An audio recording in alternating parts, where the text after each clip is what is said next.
Hello and good morning, everyone. I welcome you all at UVOS IS. I hope everyone is doing well. So, today is 22nd December 2023, and we are going to discuss important news and articles from The Hindu newspaper. So, let's see what important news we got today to discuss. But before starting the video, for PDF join Telegram channel EduVerse IS. Link आपको description box में provided है. Make sure video को and तक देखें so that सारी important news आपकी यहाँ पर कवर हो. तो चलिए स्टार्ट करते हैं और देखते हैं आज हमें क्या क्या डिस्कस करना है. Now first article is Lok Sabha passes bill on CEC chief election commissioners and election commissioner appointment. तो यहाँ पे लोकसभा की हम बात करते हैं. सो the chief election commissioner and other election commissioners appointment condition and service and terms of service bill 2023 amid of scare presence of opposition member in the house. तो यहाँ पर लोकसभा में हमने ये देखा, आप सभी को पता है कि 143 जो आपके MPs हैं from the Lok Sabha and Rajya Sabha, दोनों हाउस से यहाँ पर क्या हो चुके हैं, सस्पेंड हो चुके हैं. और अपोजिशन की प्रेजेंस में, मतलब कि अपोजिशन की प्रेजेंस नहीं थी, आप ऐसा कह सकते हैं कि इतने सारे मेंबर्स सस्पेंड थे. और उसी के बीच में यहाँ पर जो chief election commissioner and other election commissioners appointment condition of service and term of office bill 2023 है, इसे यहाँ पर पास कर दिया गया है. ओके, तो ये आपका बिल एक पास हुआ. तो मतलब हमने ये देखा है कि आपके बहुत सारे जो बिल हैं, तो अभी तक हम टोटल देख रहे हैं, टोटल 146 जो MPs हैं वो यहाँ पर पास हो चुके हैं, मतलब सस्पेंड हो चुके हैं. और 18 बिल्स यहाँ पर क्या हो चुके हैं, इस सेशन में पास हुए हैं. सो यहाँ पर देखेंगे turbulent winter session end day before schedule.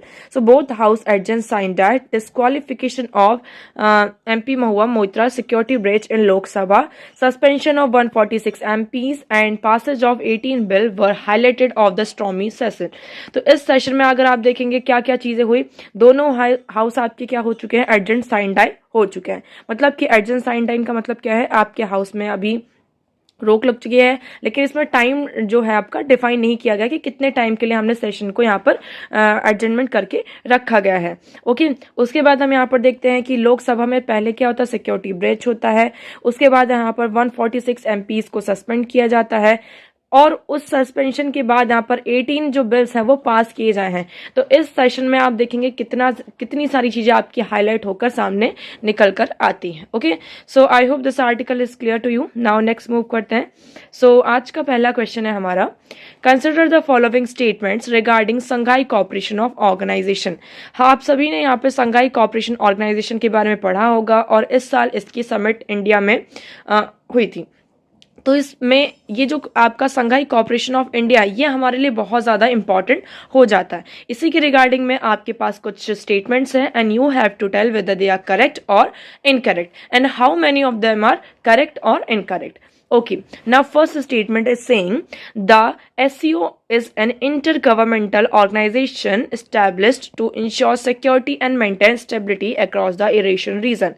ये कहा जा रहा है कि SCO क्या है, आपका एक इंटरगवर्नमेंटल ऑर्गेनाइजेशन है जो कि किस लिए एस्टैब्लिश हुआ है, to ensure security and maintain stability across the Eurasian region. आपका जो यूरेशियन रीजन है वहां पर सिक्योरिटी को और स्टेबिलिटी को मेंटेन करने के लिए इसे हमने क्या किया है, ऑर्गेनाइज किया है. Regional anti terrorist structure was established as a part of SCO के पार्ट में ही आपका एक रीजनल एंटी टेररिस्ट स्ट्रक्चर भी क्या है, स्टैब्लिश किया गया है. Third one is SCO does not concentrate in the field of economic and culture. तो क्या SCO आपका जो संघाई कॉपरेशन ऑफ ऑर्गेनाइजेशन है, ये इकोनॉमिक्स और कल्चरल फील्ड पर कंसंट्रेट नहीं करता है. तो इसमें से कितने स्टेटमेंट आपके करेक्ट हैं, कितने इनकरेक्ट, ये आप लोगों को बताना है. आपके पास ऑप्शन कितना है, ओनली 1, ओनली 2, ऑल 3, नन. तो आपको देखिए ऑप्शन यहाँ पर ध्यान से देखना है. अब हमारे पास वैसे ऑप्शन पुराने वाले ऑप्शन नहीं है कि 1, 2 स्टेटमेंट आपकी करेक्ट है, या फिर 2, 3 स्टेटमेंट करेक्ट है, या फिर 1, 2, 3 स्टेटमेंट आपकी करेक्ट है, या फिर ऑल ऑफ दी अबव. इस तरीके से हमारे पास ऑप्शन नहीं है. अब ये जो पैटर्न है, आप सभी को पता है यूपीएससी का पैटर्न चेंज हुआ है, तो उसी बेसिस पर आपके पास यहाँ पर ऑप्शन है. ओके, सो आप लोग बताएंगे इसमें से कितने स्टेटमेंट आपकी करेक्ट हैं और कितने इनकरेक्ट. आप लोगों को कमेंट सेक्शन में कमेंट करके बताना है. Now second question is consider the following statements regarding constituent assembly. अब आप सभी ने कॉन्स्टिट्यूएंट असेंबली के बारे में पढ़ा होगा. ओके, नाउ कॉन्स्टिट्यूएंट असेंबली के रिगार्डिंग आपके पास तीन क्या है स्टेटमेंट है। पहला क्या है, the assembly had representation from both British India and princely state. क्या यहाँ पर आपकी जो असेंबली थी वहां पर बोथ ब्रिटिश ब्रिटिश जो आपका ब्रिटिश इंडिया था और प्रिंसली स्टेट्स हैं दोनों का रिप्रेजेंटेशन था। Second statement is the system of proportional representation was adopted in the election of assembly। यहाँ पर जब असेंबली में इलेक्शन होता है तो हमने क्या किया, प्रोपोर्शनल रिप्रेजेंटेशन का जो सिस्टम था उसे अडॉप्ट किया।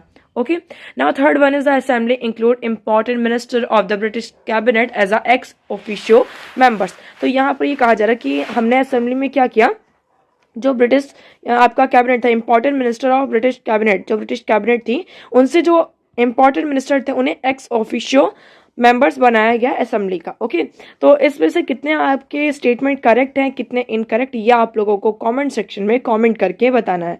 एज ऑलवेज आपको वीडियो के एंड में दोनों क्वेश्चंस के आंसर दिए जाएंगे। चलिए आगे बढ़ते हैं और देखते हैं आज का हमारा next article. So next article is, देखिए इस आर्टिकल में वही बातें की जा रही हैं कि रिवीजन एंड रीजन, ये बहुत ही अच्छा स्टेटमेंट आपके सामने निकल कर आ सकता है। इसको हम, इस फ्रेज को आप कहीं पर भी यूज भी कर सकते हैं, है ना, अपनी आंसर राइटिंग में, और इस फ्रेज से आपका क्वेश्चन भी बनकर सामने आ सकता है। क्या कह रहा है ये, revision and reasons, new laws have positive features but bring no path breaking change.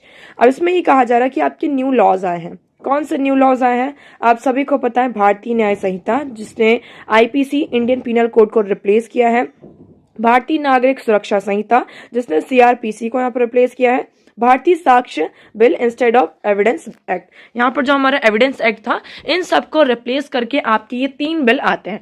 और अभी ये कब पास हुए हैं, अभी जो आपका विंटर सेशन यहाँ पर चल रहा था इसी सेशन में इन तीनों बिल्स को पास किया गया।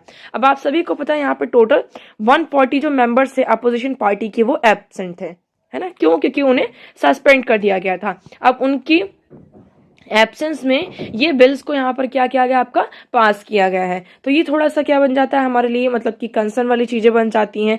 हम किसकी बात करते हैं कि क्या एक डेमोक्रेटिक कंट्री में ऐसा होना चाहिए कि मतलब हाफ ऑफ द मेंबर्स तो आपके है ही नहीं और हमने क्या किया है, बिल को पास कर दिया। उसके बाद आप देखेंगे कि अगर हम बात करते हैं किसकी, भारतीय न्याय संहिता की, तो इसमें कुछ इंप्रूवमेंट्स हुए हैं। कैसे कैसे इंप्रूवमेंट्स हुए हैं, फॉर एग्जांपल हमने यहाँ पे जो आपका आउटडेटेड सेडिशन सेक्शन था इसे रिमूव कर दिया है।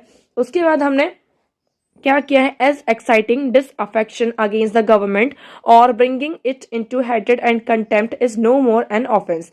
यहाँ पर ये कहा, आप इस स्टेटमेंट को पढ़ेंगे, as exciting disaffection against the government और bringing it into hatred and contempt is no more an offence. अगर यहाँ पे आप कुछ ऐसा करें जो गवर्नमेंट के अगेंस्ट में डिसअफेक्शन को प्रमोट कर रहा हो, एक्साइट कर रहा हो और हेट्रेड को यहाँ पे फैला रहा हो, तो ये ऑफेंस के अंदर में नहीं आता है। सेकेंड है the introduction of mob lynching including the hate crimes such as causing death or grievous hurt on the ground of a person's face, community, caste, sex, language, place of birth. तो यहाँ पर mob lynching हो रहा है किस basis पर, अगर वो आपका जो ग्राउंड है ऑन द रेस के बेसिस पर हो रहा है, कास्ट के बेसिस पर, community, sex, language, place of birth के बेसिस पर यहाँ पर मॉब लिंचिंग हो रही थी, इसे इंट्रोड्यूस किया गया है। उसके बाद हम बात करते हैं, यहाँ पर बात की जा रही थी कि जो एडल्ट्री है उसे फिर से वापस लेकर आया जाए।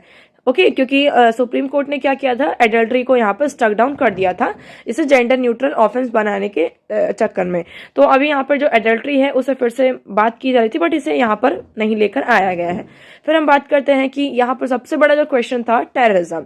तो क्या ये जो हमारा टेररिज्म कितना पनिशेबल होना चाहिए, पनिशेबल नहीं होना चाहिए, कैसे होना चाहिए। ओके, तो यहाँ पर टेररिज्म को डिफाइन किया गया है हमारे इस न्यू बिल में। So, a significant failure lies in not clarifying whether the new criminal procedures allow police custody beyond 15 days limit or it is just a provision that allows a 15-day period spread across any days within the first 40 to 60 days of the person arrest। तो यहाँ पर अब देखिए बहुत सारी चीजें हैं।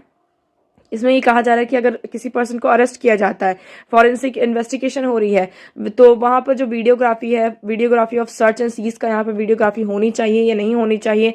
इससे क्या होगा, वीडियोग्राफी कहा जा रहा है कि होनी चाहिए। इससे क्या होगा, आपका जो कॉन्फिडेंस है वो बूस्ट होगा। और हमारे पास यहाँ पर अकाउंटेबिलिटी भी रहेगी। सो अभी हम यहाँ पर देख रहे हैं कि ये सारी चीज़ें इस बिल में लेकर आई गई हैं और इस बिल को यहाँ पर पास भी कर दिया गया है। तो देखिए कुछ पॉजिटिव फीचर्स तो हैं इस लॉ में, बट इस फीचर के साथ साथ यहाँ पर नो पाथ ब्रेकिंग चेंज, यहाँ पर कोई भी मतलब बड़ा चेंज नहीं आया है। ओके, नाउ नेक्स्ट मूव करते हैं नेक्स्ट आर्टिकल की तरफ। So next article is questionable search under the money laundering act. अब आप सभी को money prevention of money laundering act 2002 के बारे में यहाँ पर पता होगा। इसे यहाँ पर पास किया गया था in the background of India commitment to the international community to fight the drug menace and terrorism. तो यहाँ पर जो ड्रग के केसेस थे और टेररिज्म के जो केसेस थे, इनसे फाइट करने के लिए जो भी इंटरनेशनल कम्युनिटी में यहाँ पे इंडिया ने क्या किया था, कमिटमेंट किया था। तो इसी के बचने के लिए हमने क्या किया था, prevention of money laundering act 2002 में इसको पास किया गया। अब इसमें हम यहाँ पर देखते हैं इसके वेरियस इंटरप्रिटेशंस निकल कर आते हैं थ्रू वेरियस सुप्रीम कोर्ट के ऑर्डर्स के थ्रू, यहाँ पे वर्डिक्ट्स के थ्रू। फॉर एग्जाम्पल विजय मंडल लाल चौधरी और odds versus union of India and oats 2022। Supreme court ने इसमें ये कहा था कि supreme court of India limited its application. Supreme court of India ने इसका जो एप्लीकेशन था उसको लिमिट कर दिया था। ये कहा था on the wrongful and illegal gain of property as a result of criminal activity related to a schedule offence. इसमें ये कहा था कि अगर आप क्या कर रहे हैं, on the wrongful and illegal gain of property, अगर आपकी प्रॉपर्टी क्या है, रॉन्गफुल तरीके से आपने उसको एक्वायर किया है और वो इलीगल तरीके से आपने उसे गेन किया है, तो ये किसके अंडर आता है, आपका क्रिमिनल एक्टिविटी के अंदर आता है। ओके, इसके बाद यहाँ पर और भी चीजें कही गई कि प्रॉपर्टी मस्ट, आपके पास जो भी प्रॉपर्टी है, property must qualify the definition of proceeds of criminal under section 2 sub clause 1 sub clause you of the 2002 act.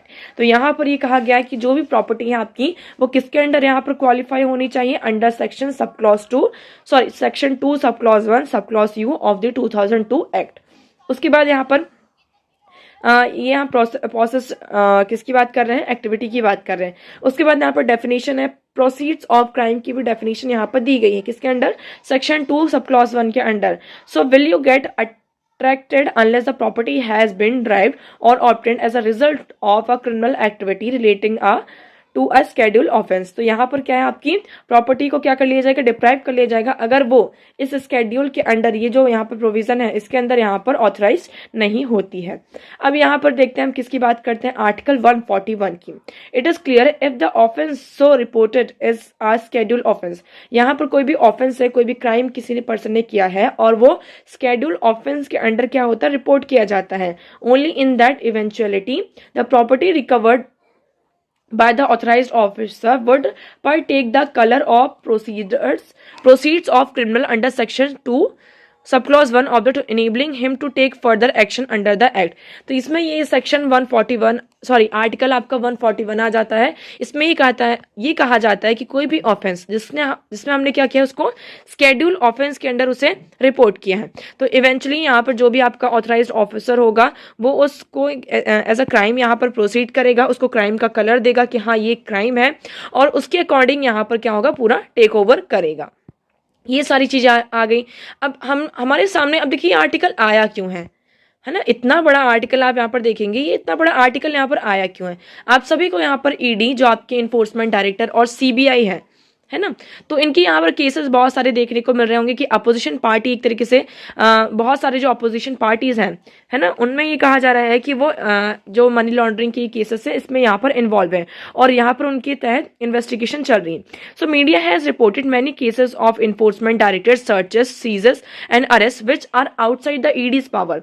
यहाँ पर बहुत सारे केसेस ऐसे आ रहे हैं जिसमें जो ईडी हैं वो सर्च कर रहे हैं, चीज़ों को सीज कर रहे हैं, जो आपके मीडिया पर्सनल्स हैं उनके जो आपके फ़ोन है, प्राइवेट लैपटॉप्स हैं, उन सारी चीज़ों को सीज किया जा रहा है, सर्च किया जा रहा है।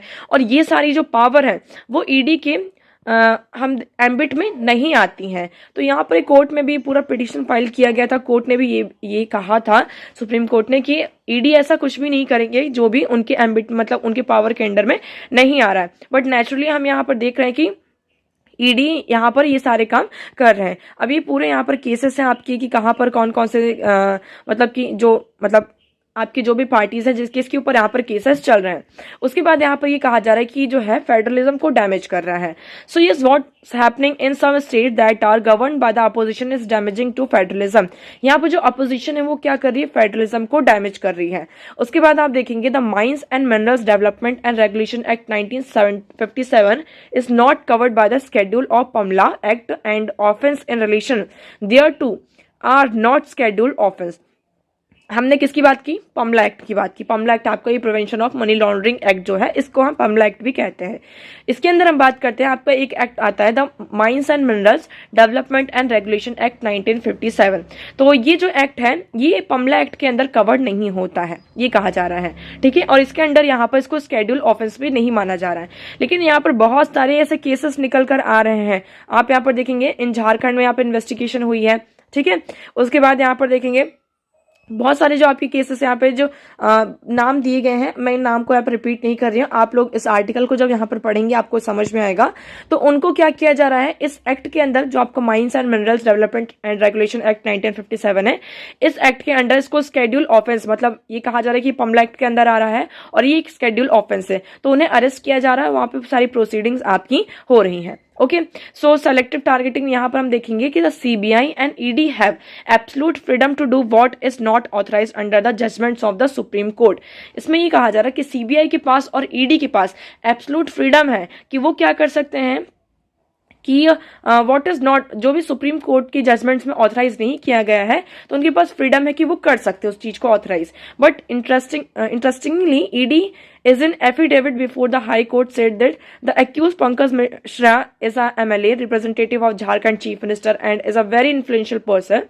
So the design is clear. Clearly the process of law is being abused in the innovative and lethal manner. So the target political party ruling Jharkhand। तो एक तरीके से इसमें ये कहा जा रहा है जिसके ऊपर अभी केसेस चल रहे हैं आपके ईडी के, तो डायरेक्टली यहाँ पर जो आपके एमएलएज हैं उनको टारगेट किया जा रहा है। तो that is not good a thing. And फिर इसमें बहुत सारी कहा जा रहा है कि if mines and minerals are not a part of schedule offence, यहाँ पे माइंस और मिनरल्स भी क्या है आपके स्केड्यूल ऑफेंस के अंदर पार्ट नहीं है, तो आप जो केस है उसको क्राइम का जो है नाम नहीं दे सकते हैं कि ये इस क्राइम के अंदर आपका पमला एक्ट के अंदर आ रहा है, क्योंकि वो एग्जिस्ट ही नहीं कर रहा है ना, वो पार्ट स्केड्यूल ऑफेंस का आपका है ही नहीं। तो यहाँ पर जो सीबीआई और ईडी के द्वारा इन्वेस्टिगेशन की जा रही है उसे अलाउ नहीं करना चाहिए। So everybody including constitutional institutions appear to have forgotten what the constitution stand for। तो इसमें ये कहा जा रहा है जितने भी आपके कॉन्स्टिट्यूशनल इंस्टीट्यूशंस हैं, अब ईडी सीबीआई ये आपके क्या है, एक कॉन्स्टिट्यूशनल इंस्टीट्यूशंस है, ये यहाँ पर भूल चुके हैं कि यहाँ पर कॉन्स्टिट्यूशन किस लिए स्टैंड होता है। So let us hope and pray the mechanism are carved forth with to save the further downslide of other cherished democracy। तो यहाँ पर हम यहाँ पर यही करते हैं, होप करते हैं कि फर्दर ये जो हमारा मैकेनाइजेशन है जो भी कब किए जा रहे हैं तो किस तरीके से ये चेरिश करते हैं हमारी डेमोक्रेसी को। अब हम पमला एक्ट के बारे में थोड़ा सा पढ़ लेते हैं। What is this prevention of money laundering act 2002। तो ये it is a criminal law, ये क्या है आपका एक क्रिमिनल लॉ है जो पार्लियामेंट के द्वारा यहाँ पर एनडीए गवर्नमेंट ने 2002 में पास किया था। ये लॉ आपका यहाँ पर Pamela became law and force में कब आता है, जुलाई 1 2005 में ये आपका आता है। इसकी ब्लैंकेट में बात करते हैं, पमला एक्ट के अंदर कौन आ जाता है, आपका इन्फोर्समेंट डायरेक्टर आते हैं इसके अंदर, कि उनके पास यहाँ पर पावर है कि वो क्या कर सकते हैं, सीजिंग, इन्वेस्टिगेशन और सर्चिंग, अटैचिंग एसेट्स जो भी हैं यहाँ पर उस पर उनके ऊपर पावर है कि ये सारी असाइन की गई हैं, ठीक है। अब इसका मेन एम क्या है, prevention and controlling money laundering, कि हमें जो मनी लॉन्ड्रिंग है उसे प्रिवेंट करना है, उसे कंट्रोल करना है। यहाँ पे जो भी आपकी प्रॉपर्टी है मनी लॉन्ड्रिंग के थ्रू यहाँ पे ड्राइव है तो उन्हें सीज करना। ओके, यहाँ पर जो भी आपके ऑफेंडर्स हैं उन्हें पनिशमेंट प्रोवाइड करना। यहाँ पर जो appointment of adjudicating authority appellate tribunal concerning money laundering matters dealing with everyday issues related to money laundering, यहाँ पे डेली बेसिस पे जो भी मनी लॉन्ड्रिंग के केसेस आते हैं उनसे डील करना। फिर यहाँ पर क्या होता है 2002 में, मतलब इसमें कुछ ये जो आपका एक्ट है उसमें चेंजेस भी किए जाते हैं। इसमें जो ऑफेंडर्स हैं, all enforcement directors sharing incriminating information and material about economic offenders with 15 more agencies। अब यहाँ पर पहले ईडी को इतनी ज्यादा पावर दी गई थी, लेकिन फिर इसमें ये कहा गया कि जो भी ये ईडी है वो क्या करेंगे, जो भी इंफॉर्मेशन और मटेरियल है ना, ऑफेंडर्स की, उसको 15 जो अदर एजेंसीज हैं उनके साथ यहाँ पर क्या करेंगे, शेयर करेंगे। For example national investigation agency आ जाती है आपकी, serious fraud investigation officers, directorate general of foreign trade, competition commission of India, national intelligence grid, central vigilance commission, wild life crime control bureau, इन सब के साथ उन्हें क्या करना होगा, शेयर करना होगा। ओके, ईडी के बारे में भी देख लेते हैं। ईडी क्या है, आपकी एक multi disciplinary organisation mandate with a task of enforcing the provision of 2 special fiscal laws. इनका मेनली क्या है, ये क्या करते हैं, इनको टास्क दिया गया है कि फैमा आपका एक फॉरेन एक्सचेंज मैनेजमेंट एक्ट 1999 और पमला एक्ट जो है आपका 2002, इसके अंडर उन्हें स्पेशल पावर दी गई है कि वो क्या करेंगे, पूरा मैंडेट और टास्क को इन्फोर्स करेंगे। ठीक है, तो ये दोनों जो आपका फैमा एक्ट है वो सिविल लॉ है और पमला एक्ट क्या है आपका क्रिमिनल लॉ है, ये आपको पता होना चाहिए। कंपोजिशन की बात करते हैं तो इसमें यहाँ पर डायरेक्टली कोई भी रिक्वायरमेंट जो रिक्रूटमेंट होती है वो नहीं होती है। जो भी डायरेक्टरेट होते हैं draws officers from different investigating agencies, यहाँ पे जो डिफरेंट इन्वेस्टिगेटिंग एजेंसीज है वहां से ऑफिसर्स को ड्रॉ किया जाता है। For example from central exercise, income tax, police etcetera, जो भी डेपुटेशन है वहां से क्या किया जाता है, ऑफिसर्स को लाया जाता है और वो अपना यहाँ पर काम करना स्टार्ट कर देते हैं। ये किसका पार्ट है, ये department of revenue ministry of finance का यहाँ पर पार्ट है। सो आई होप आपको ये पूरा आर्टिकल यहाँ पर क्लियर होगा। नाउ नेक्स्ट मूव करते हैं। सो आज का हमारा नेक्स्ट आर्टिकल है analysing the post office bill 2023। यहां पर हम किसको एनालाइज करने जा रहे हैं, पोस्ट ऑफिस बिल 2023 को एनालाइज करने जा रहे हैं। अभी 18 ऑफ दिसंबर को पोस्ट ऑफिस बिल को यहां पर पास किया गया है, जिसने यहां पर जो हमारा इंडियन पोस्ट ऑफिस एक्ट 1898 था उसको रिप्लेस किया है।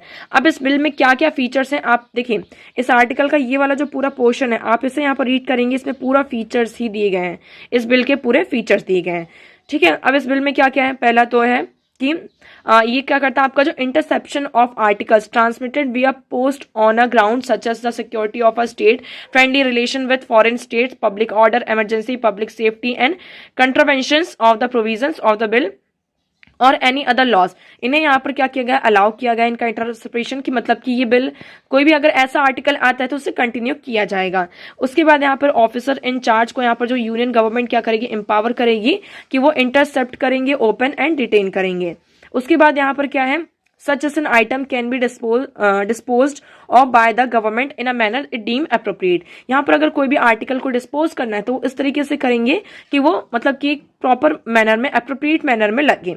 उसके बाद यहाँ पर यूनियन गवर्नमेंट को एम्पावर किया गया है कि यूनियन गवर्नमेंट क्या कर सकती है, यहाँ पे नोटिफिकेशन को इशू कर देती है, इशू कर सकती है इन वो उस नोटिफिकेशन से किसी भी ऑफिसर को यहाँ पर एम्पावर कर सकती है of the post office to deliver a postal article suspected of containing any prohibited items of the customs authority और एनी अदर स्पेसिफाइड अथॉरिटी। तो यहाँ पर ये क्या करेंगी, जो यूनियन गवर्नमेंट नोटिफिकेशन के थ्रू एनी भी कोई भी पोस्ट ऑफिस जो है उसके ऑफिसर को यहाँ पे एम्पावर कर सकती है कि जो भी पोस्टल आर्टिकल्स हैं अगर उसमें कोई सस्पेक्टेड लग रहा है तो आप उन्हें प्रोहिबिट कर सकते हैं। ओके, उसके बाद यहाँ पर जो लाइबिलिटी है उसे इनकर किया गया है पर्टेनिंग टू इट्स सर्विस। इसमें इसके साथ हम ये बात करेंगे कि ऑफिशियल सेल इनकर any liability unless the officer had acted fraudulently, willfully caused any loss, delay and misdelivery of the service। तो यहाँ पर अगर कोई मिस डिलीवरी होती है, डिले होता है, लॉस होता है, willfully यहाँ पर कोई ऐसी चीजें होती हैं तो इसको क्या किया जाएगा, इनकर किया जाएगा और उसमें लाइबिलिटी प्रोवाइड की जाएगी। इसमें हम ये कहा जा रहा है कि जो भी अगर मिस अप्रोप्रिएशन यहाँ पर होता है, डिस्ट्रक्शन भी होता है पोस्टल आर्टिकल्स में, तो वो सारे पनिशेबल हैं और उन्हें 7 साल तक की सजा भी यहाँ पर मिल सकती है। लेकिन इसमें ये कहा जा रहा है कि however such offences and penalties were subsequently removed by the जन विश्वास अमेंडमेंट ऑफ प्रोविजन एक्ट 2023। तो यहाँ पर जो जन विश्वास आपका अमेंडमेंट एक्ट प्रोविजन है ना 2023 का, उसके अंदर ये कहा जा रहा है इस ऑफेंस को जो पेनाल्टीज हैं वो ऑटोमेटिकली क्या हो जाती हैं, आपकी रिमूव हो जाती हैं। अब इस आर्टिकल को यहाँ पे क्रिटिसाइज किया गया है, ये इशू यहाँ पर रेज किया गया है कि इसमें बहुत सारे जो आपके ग्राउंड्स हैं उसमें कमी दिखाई दे रही है। क्या क्या कमी है उसके बारे में हम देख लेते हैं। The court has opened with the respect of Pegasus spyware scandal that the state did not get a free pass every time to specter a national security in the race. National security cannot be bugbear that the judiciary shines away from by virtue of mere mentioning। तो यहाँ पर ये सारी चीजें कहेंगे। उसके बाद ये कहा गया कि union government can not power to notify person to inspect. यहाँ पर यूनियन गवर्नमेंट जो एम्पावर कर रही पर्सन को कि पर्सन को इंस्पेक्ट करने की, इंटरस्पेक्ट करने की open and written postal items की, तो ये यूनियन गवर्नमेंट के पास है। तो यहाँ पर जो सेफ गार्ड्स है उस बिल में, इसमें बहुत सारी चीजें जो हैं आपकी लेक कर रही हैं, उसमें कमी है।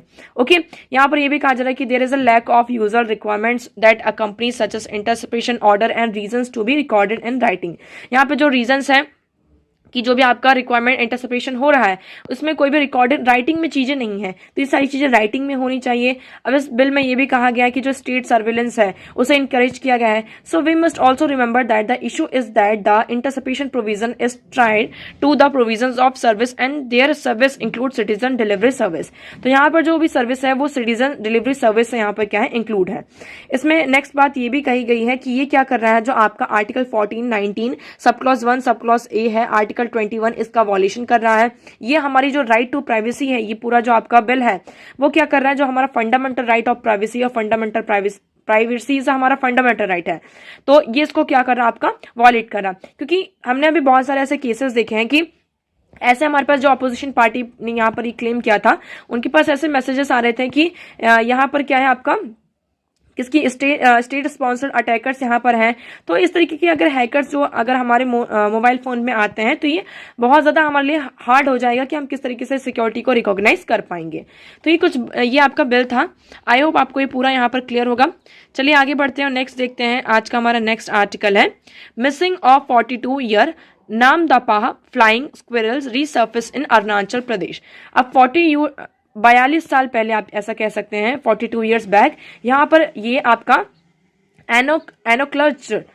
एनोक्लर्शनल फ्लाइंग स्क्विरल जो था इसको रीसर्फेस किया गया था, मतलब देखा गया था कहाँ पर, अरुणाचल प्रदेश में, लेकिन इसको एक ही बार यहाँ पर देखा गया था। ठीक है, इसका नाम क्या है आपका, नामदफा फ्लाइंग स्क्विरल, इसके नाम से ये जाना जाता है।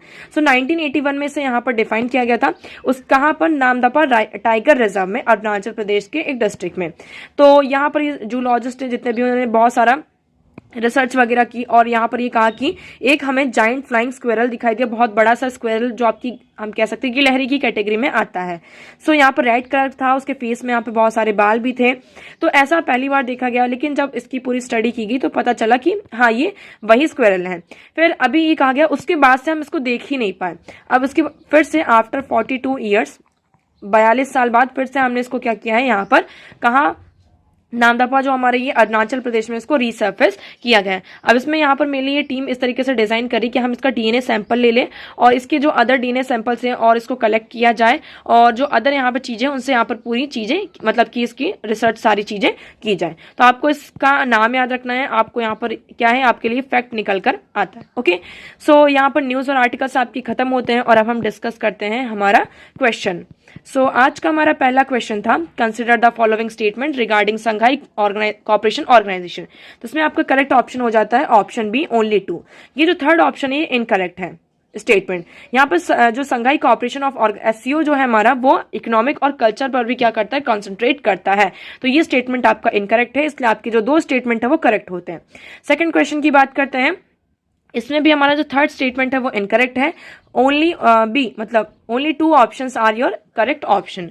इसका एक्सप्लेनेशन आपको यहाँ पर दिया गया है, आप इसको यहाँ से पढ़ सकते हैं। पीडीएफ आप लोगों के साथ शेयर कर दी जाएगी। कहाँ मिलेगी, एडुवर्स आईएएस। आप इस चैनल को ज्वाइन करेंगे, यहाँ पर आपके साथ पीडीएफ शेयर की जाएगी। सो आज के लिए इतना ही। आई होप आपको सारी चीजें क्लियर होंगी, but still if you have any doubt you can ask in comment section. आज का वीडियो कैसा लगा एक बार कॉमेंट सेक्शन में जरूर बताइएगा। अगर वीडियो पसंद आया हो तो वीडियो को लाइक करना, चैनल को सब्सक्राइब एंड शेयर करना ना भूलें। So that's for all today. Thank you so much for discussion.